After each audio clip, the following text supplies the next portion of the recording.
Sa isang closed-circuit television o CCTV, nakuha sa isang kalsada sa Camarines Norte, makikita ang isang lalaking hinahabol ng pamalo ang isang aso.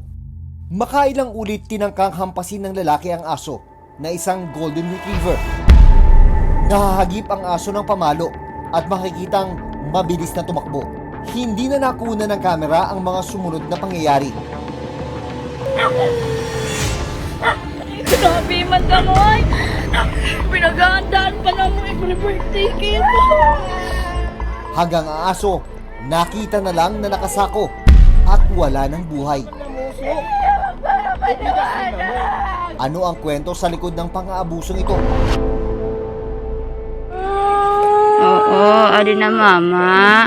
Sa Samar naman, isang bata ang agaw buhay matapos lapain ng mga aso. Nasa operating room na siya ngayon. Tadtad ng sugat ang bata mula ulo hanggang paa at halos matapyas ang dalawang tenga. Oo, adi na mama. Oo, adi na. Makaligtas kaya ang paslit? Sino nga ba ang may pananagutan sa pangyayaring ito? At ano ang ginagawa ng pamahalaan sa mga pagkakataong hayop naman ang nakakaranas ng pang-aabuso?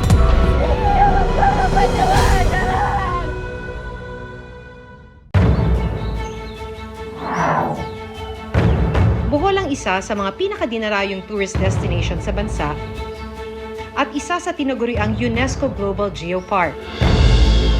Maliban sa Tarsier, dito rin matatagpuan ang Chocolate Hills na mula sa limestone formations na milyong taon bago nabuo.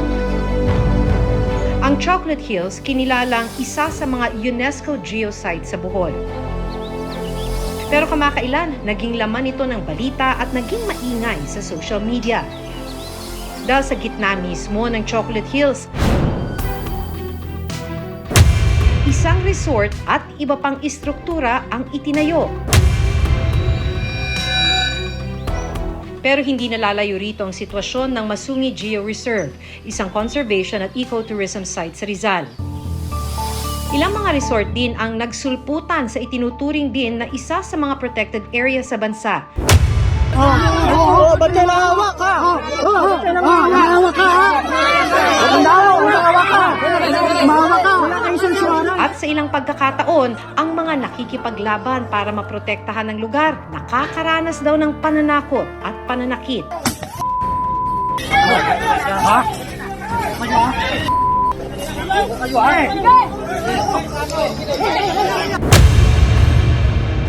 Ang tanong, paano nga ba nakalusot ang mga ito sa pamahalaan?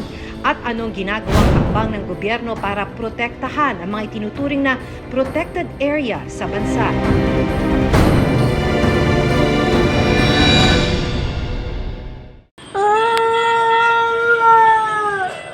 Tadtad ng sugat mula ulo hanggang paa at halos tapyas ang dalawang tenga matapos lapain ng hindi lang isa, kundi ng 3 aso. Ito ang kalunos-lunos na sinapit ng 3 taong gulang na si Sheila mula Samar. Ito po yung hindi po nakakagat ng aso. Saka ito po nasa na siya po, hospital. Wala na pong buhok. Kwento ng kanyang ama na si Rodeto, hindi nila napansin na lumabas ng kanilang bahay ang bata. Nandun po kasi ako sa Palayan, nag-aani po kami. Pag alas 3 po ng hapon, may nagsabi sa akin na yung anak mo daw, ng aso, 50-50 na yung buhay. Agad na isinugod sa ospital si Sheila. Pero dahil malala raw ang kondisyon ng bata, kinailangan siyang ilipat sa isang malaking ospital na may intensive care unit o ICU. Si baby, wala pa pong malay. Saka hindi pa nakaano yung mata. Hindi na po nagsasalita. Sakit kasi yung nararamdaman niya, hindi namin kaya. Yung nangyari kay baby. Ito po yung protosan po para sugat sa puwet ni baby. Agad siyang tinurukan ng anti-rabies vaccine. Kinakailangan ding sumailalim sa operasyon si Sheila. Yung tenga po, wala na po natira. Saka yung pet po, kita po yung buto. Ang problema, kulang ang panustos nila sa gasto sa ospital. Wala po kami may tutulong sa amin, wala kami makakain dito po. Kasi wala po kaming pera po. Ilang araw matapos mangyari ang insidente, binalikan ng mga kaanak ni na Rodeta ang sinasabing lugar kung saan nakagat ng mga aso si Sheila. Yun yung aso. Pero ang mas ikinagulat nila, Pado ni Shala. And mga dugo. May mga buhok pa. sinubukan naming kunan ng panayam ang may-ari ng mga aso na nakakagat kay Sheila. Yan po bang aso nyo ay nakakagat na dati? Hindi po. Yung palang pangyayari yan. Sa ngayon, patuloy pa rin minomonitor ng kanilang barangay ang mga asong nakakagat sa bata kung magpapakita sila ng senyales ng rabies. Mang Ronnie, kumusta yung aso nyo ngayon? Siyempre, inoobserbahan din yan. Hanggang hanggang 14 days. Nagkaroon din ng kasunduan ang Calbiga Police Station, kina Rodeto at ang may-ari ng mga aso. Ang kasunduan nyo ba'y tutulong kayo o sasagutin nyo lahat ng gastusin? Tutulong lang po. Di ba pag may mga insidente na nakakagat ng aso, yung lahat ng yung pagpapagamot nung nakagat, sinasagot ng may-ari ng aso. Pag mayroon ako pang pera, Paniniguro ng barangay na patuloy silang magbabantay para hindi na maulit ang nangyari kay Sheila. May campaign drive talaga yung DA na yun nga, anti-rabies. Tapos nagkakal na nga sila yung mga stray dog. Umiikot sila sa mga barangay. Yung mga walang nag-aalaga, yung mga sa pakalat-kalat lang na hinuhuli nila. We have to understand the behavior of the dogs, lalo na yung mga nakakawala. So when they see something na feeling nila a threat to the territory na binabantayan nila, ganun ang automatically ang magiging response nila. Pero sa ilang pagkakataon, mismong mga tao ang gumagawa ng karahasan sa mga hayop. Pasado alas 5 ng umaga nito lang March 17, nahagip ng closed-circuit television o CCTV ang isang golden retriever na aso na umakyat sa bubong ng isang bahay sa Camarines Sur. Ilang sandali pa, isang lalaking may dalang pamalo ang makikitang humahabol na sa aso. Makailang ulit niyang tinangkang hampasin ang aso. Hindi na nahagip sa video ang mga sumunod na pangyayari. Ang aso sa video na kinilalang si Kilua na alaga ni na Vina Arasas, hinahanap na raw nila nung umagang yon. Mga alas 6 po ng umaga, nagising po ako, wala po si Kilua sa tabi ko kasi po, tabi po kaming natutulog niyan. So, bale mga around 6 a.m. po, hinahanap po namin siya, nag-ikot-ikot po kami ng bahay. Makalipas lang ang ilang oras, nakita nila ang isang sako na nasa bakuran ng isang residente sa kanilang lugar. Siyempre, nakasako na ta. Tinigbak na mo. Pasiguro man kami. Tako na nga ni mga nagbabisyo. Iya, ako. Gurang sa to. So, iba bang 1,000 to. Kaya, alangan man po noon man na mo. Nang buksan ito, dito na tumambad kina Vina ang duguan at wala ng buhay ni si Kilua. Arap po nga di Arap po nga di nangyari. Kami po, ginipo sa naman na muso. Obligasyon na mo. Nang tanungin kung sino ang pumatay sa alaga, umamin ang lalaki sa video. Isa'y po nagtigbak. Kami po. Isa'y. Siyempre ako, takasudarwang nagpatabang po ako. Dali naman na mo kaya, talagang kuwala. Depensa ng suspect. Yung aso, tumawid doon. Nung nakita kami, yung inaano ko yung matanda, bumalik. Talagang ako naman sinakmal. Buti na lang, dito lang yung tama ko. Kasi nangaano na siya ng tao eh. Sa isang video, bago matagpo ang patayang aso, makikitang tila may hinahabol itong tao. Nakakaawa talaga kaya maintindihan namin yung yung sentimento ng mga netizens na galit talaga. Gayunman, para sa Philippine Animal Welfare Society o PAWS, hindi ito dahilan para brutal na patayin ang aso. Yung pagngangatwiran na kasi nangangagat yung aso. Nung time na pinatay niya ba, kinakagat siya, hinahabol niya pa yung aso para patayin, para saktan. So any problem na meron kayo with animals, tinatawagan po ang ating city veterinarian. Tumatayong co-complainant ang PAWS laban sa suspect na pumatay kina Kilua. It's a beloved pet. Pag nakita mo yung storya nitong si Kilua, mahal na mahal. Masakit tignan na namatay siya dahil pinagpapalo siya. Isinampa na ang kasong paglabag sa Republic Act 8485 o Animal Welfare Act at sakaling mapatunayang nagkasala, kulong ng 6 na buwan hanggang 2 taon ang parusa sa sospek. Tataas yung penalty at yung magiging fine niya is aabutin na halos ng 100,000. There's a clamor for it. Naisip din namin na it's an opportunity para mapakita sa tao na ito, seryosong batas. At pwede kayong, makulong. Sa datos mula sa POS, mula 2010 hanggang 2017, umabot sa mahigit 7,000 ang kaso ng animal cruelty o pananakit at pagpatay sa mga hayop sa bansa. Pero noong 2020, umabot sa 3,000 ang kaso ng pang-aabuso sa mga hayop. Pinakamalaking bilang daw dito ang mga aso. 98% ay domesticated animals or companion animals. Kasi ito yung mga kasama ng tao sa bahay Nito lang January 15, 2024, isang tourism officer sa Baras Rizal ang hinatulan ng guilty matapos mapatunayang pumatay ng isang aspin gamit ang isang airgun. 9 na buwan at 5,000 pesos ang ibang parusa at multa sa kanya ng Baras Municipal Trial Court. Isa ang POS sa tumulong para ubusan ang kasong ito. Matagal na to, siguro mga 3 years ago. Kaya siya desidido kasi napakayabang nung pumatay. Kung naingayan siya sa aso at pumasok daw sa property niya, therefore may karapatan na siya. So sabi namin hindi tama iyon. Seryoso ang batas ng animal welfare. Pero 2 linggo matapos mahatulan ng guilty, nakalaya ang suspect matapos makapagpiyansa ng 5,000 pesos. Nito lang Martes, ipinagdiwang ni Sheila ang kanyang 3 kaarawan sa ospital habang patuloy na ginagamot at inoobserbahan. Oo din na mama. Inihahanda na rin siya para sa kanyang nalalapit na operasyon. Pero kinakailangan pa rin nila ng tulong pinansyal para sa tuluyang paggaling ng bata. Sana pagalingon na lang siya agad ni Lord. Yung baby sugat, hindi siya pahirapan ng sakit.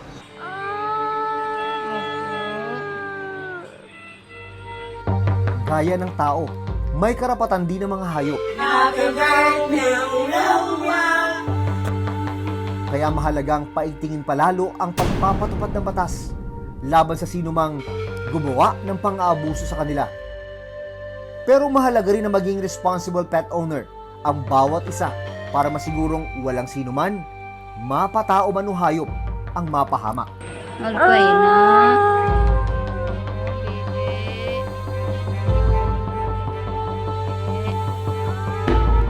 Ako si Jun Veneracion at ito ang Reporter's Notebook.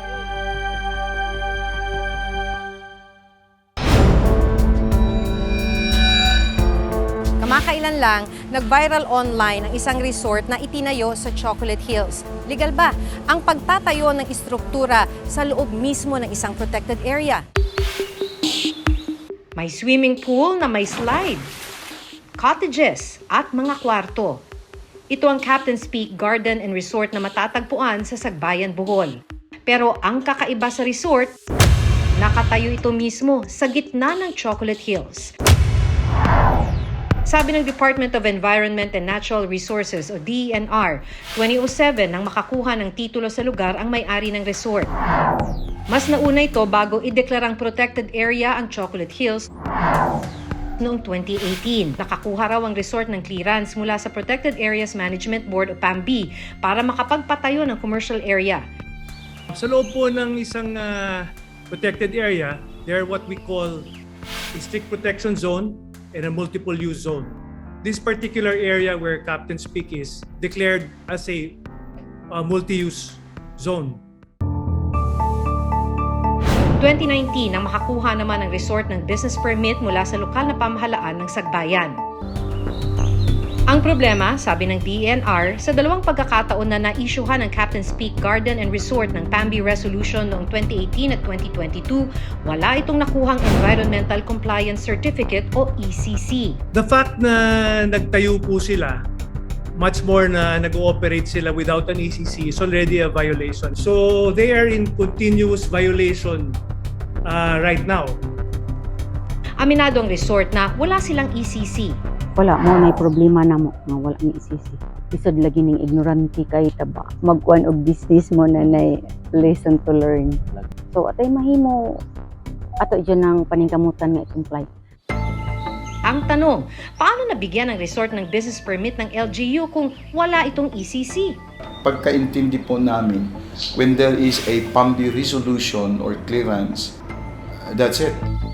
Dahil sa kawalan ng ECC, September 2023, nag-issue ang Provincial Environment and Natural Resources Office o PENRO Bohol sa resort ng Notice of Violation. Sa kabila nito, nagpatuloy sa operasyon ng resort base na rin sa mga post online. Dito rin ginanap ang swimming competition para sa Bohol Provincial Meet nito lang February 2024.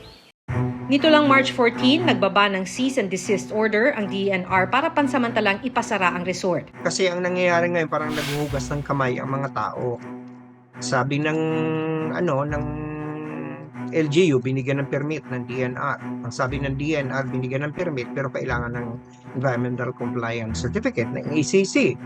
Pero alam naman natin na yung pagtatayo hindi naman overnight, 'di ba? Naghukayan para sa swimming pool.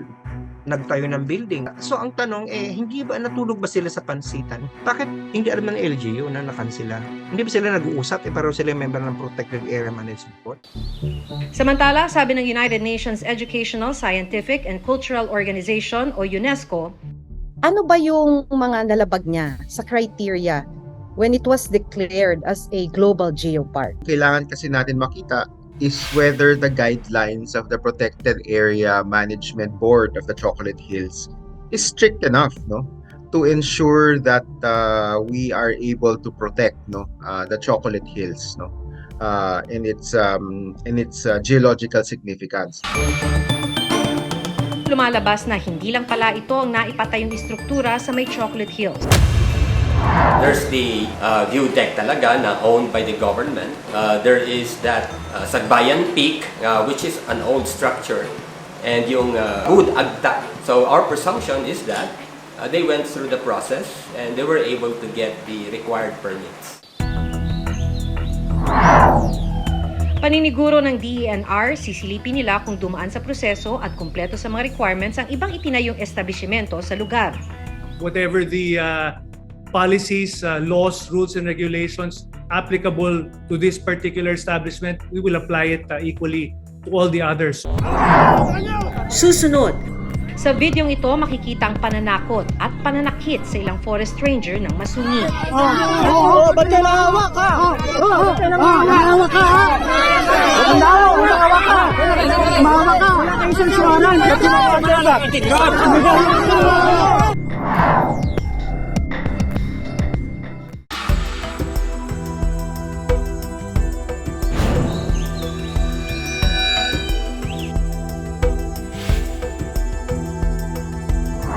Ilang kilometro lang ang layo sa Metro Manila, mararating naman ang Masungi Geo Reserve, isang conservation at ecotourism site sa Rizal. Bahagi ito ng Upper Marikina River Basin Protected Landscape na isang protected area. Pero sa mga taong nagdaan, ilang resort at istruktura ang naipatayo at nag-ooperate daw sa lugar. Isa si Ann Dumalyang ng Masungi Geo Reserve Foundation sa mga nakikipaglaban para maprotektahan ang lugar. Yung Masungi Geo Reserve, isa siya sa mga huling natitirang luntian, no, na lugar or green spaces na malapit sa Metro Manila. Sabi ni Ann, mula 2017, isa-isa nang nagsulputan ng mga istruktura sa loob ng Upper Marikina Watershed at Masungi Geopark. Nakakapagtaka kasi 2017, meron nang binigay na show cause order ang DENR sa mga may-ari ng mga resort na ito. Na wala kayong karapatan dyan, bakit kayo nandyan, at lumalabag kayo sa batas. Sa ngayon, nasa 10 resort na raw ang nakatayo sa Masungi. Dinadivert nila yung tubig from the water, from the river. So pinuputol din yung mga puno na bawal Para mapigilan ang pagdami ng mga illegal daw na nag-ookupa sa lugar, ilang forest ranger ang inatasang magbantay.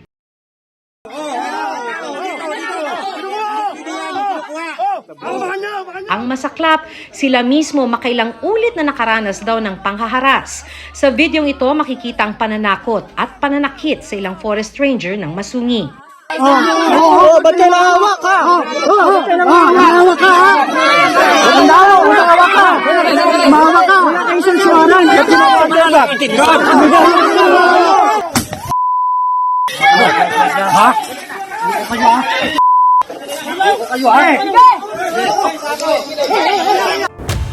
In fact, may mga nabaril pa na rangers namin. Sabi ni Ann, makailang beses na silang nagreklamo sa mga kinauukulan. Parang walang nakikinig, walang nag-aaksyon, no? Kinuha namin ang panig ng Rizal LGU na nakakasakop sa lugar para alamin kung paanong dumami ang mga istruktura sa lugar. Ang pamahalang bayan ng Baras po ay hindi po nagbigay ng anumang permit dun po sa mga establishments na yun. Pero may mga reports po na nakakarating rin sa amin na yung iba po ay patuloy pa rin ang kanilang operasyon. Meron rin pong mga show cause orders na inisyu na po sa kanila for those particular establishments found to have been located in areas where they are illegally occupying.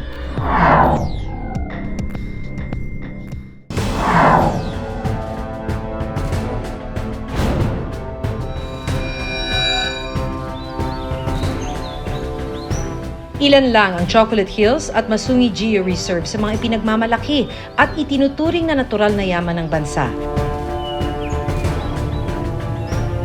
Sa pagkakataong nalalagay ang mga ito sa matinding banta, mas dapat na maging mataas sa mga pamantayan ng pamahalaan.